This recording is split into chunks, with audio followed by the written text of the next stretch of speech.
Merhaba arkadaşlar, kanalıma ve mutfağıma hoş geldiniz. Bugün size bayat ekmekleri değerlendirmenin en lezzetli yolunu göstereceğim. O kadar lezzetli bir tatlı yapacağız ki bunu bayat ekmekten yaptığımızı kimse anlamayacak. Gerçekten çok lezzetli bir tatlı tarifi. Özellikle de böyle çok fazla bayat ekmeğin bulunduğu bu Ramazan ayı döneminde de çok fazla işimize yarayacak pratik bir tarif olacak arkadaşlar. Hem tatlı isteğimiz çok fazla hem de bayat ekmeğimiz çok olduğu için kolaylıkla yapabileceğimiz bir tarif. Bir tane ekmeğimi iri iri doğradım. Üzerine 4 tane yumurtamı ilave ettim. 1 su bardağı da toz şekerimi ilave ettim. 1 paket şekerli vanilin kullandım arkadaşlar ama 2 pakette kaldırır. Çok da lezzetli olur. Bunu da belirtmek isterim. Ben bir dahaki yapmamda 2 paket kullanacağım. Bunu da bilmenizi isterim. 3,5 su bardağı sütümü ilave ettim ve şöyle karışımımı güzelce karıştırıyorum ki bütün ekmeklerime sıvı karışımım geçsin, ekmeklerim yumuşayabilsin diye.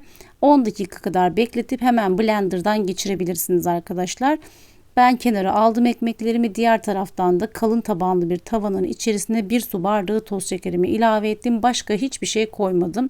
Ocağa alıyorum ve düşük ısıda karamelleşmesini sağlayacağım.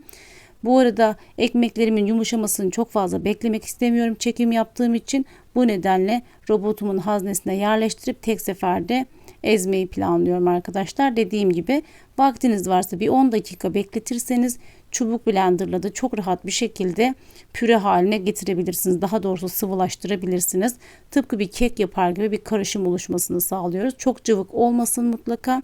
Aksi takdirde pişme süresi uzayacaktır. Siz tatlınızı yaparken bu oranları göz önünde bulundurmaya gayret gösterin. Ben bütün malzeme detaylarını açıklamalarda belirteceğim arkadaşlar. Bu arada yaparsanız lütfen bana yorumlardan yazın veya yapmamı istediğiniz bir tarif varsa yazın. Ben de sizin yorumlarınızı gördükçe daha fazla uğraşarak hazırlamaktan büyük keyif alıyorum. Karşımdakine ulaştığını bilmek beni çok mutlu ediyor arkadaşlar. Bu arada şekerim karamelleşti. Birazcık daha böyle karıştırıp karamelleşmenin tamamlanmasını sağlayacağım. Bu aşamaya kadar hiç karıştırmadım ve ocağımın altı en kısıktaydı. Büyük gözde en kısıkta yaptım ve kalın tabanlı bir tava kullandım. Bunu tekrardan belirtmek istiyorum. Şöyle güzelce karıştırıp rengini almasını sağlayacağım. Hiç soğumadan kek kalıbının içerisine boşaltacağım ki kıvamını yoğunlaşma aşamasını kek kalıbının içerisinde yaşasın. Aksi takdirde biraz soğumaya bıraktığımızda bu kaptan çıkarmak zor olacaktır. Bu nedenle hiç vakit kaybetmeden kek kalıbımızın içerisine koyuyoruz. Maalesef bu aşamalar bende kamerada çıkmamış. Bu yüzden çok üzgünüm.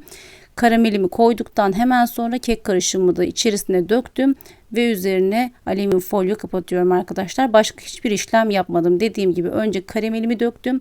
Kek kalıbımın etrafına keki böyle kek kalıbını sallayarak yayabildiğim kadar yaydım ve kek karışımımı ilave ettim. Üzerine alüminyum folyo kapattım ve mutlaka daha büyük bir kabın içerisine sıcak suya oturttum ki fırında karamelim yanıp tadı bozulmasın diye. Tatlım yaklaşık 190 derece fırında 45 dakika içerisinde pişti. Şöyle bir kürdan testi yapıyoruz. Tıpkı keklerde baktığımız gibi eğer kürdana bir şey yapışmıyorsa tatlımız pişmiş demektir. Aynı kural bu tatlı için de geçerli.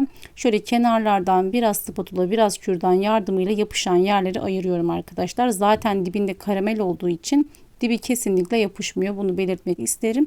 Yanlara da olabildiğince yaydırmamızın sebebi yapışmasını engellemek adına bir yöntem.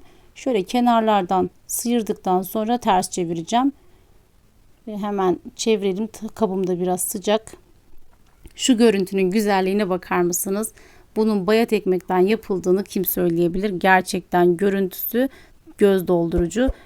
Mutlaka bir denemenizi tavsiye ederim arkadaşlar. Şöyle tabağımın içerisine alıyorum. Normalde sıcakken kesmemek lazım ama ben çekim yaptığım için dayanamadım tabii ki. Size göstermek istiyorum hemen. Şöyle kıvamı tam bir jöle kıvamında, gerçekten çok lezzetli. Yapacak olan herkese afiyet olsun. Görüşmek üzere.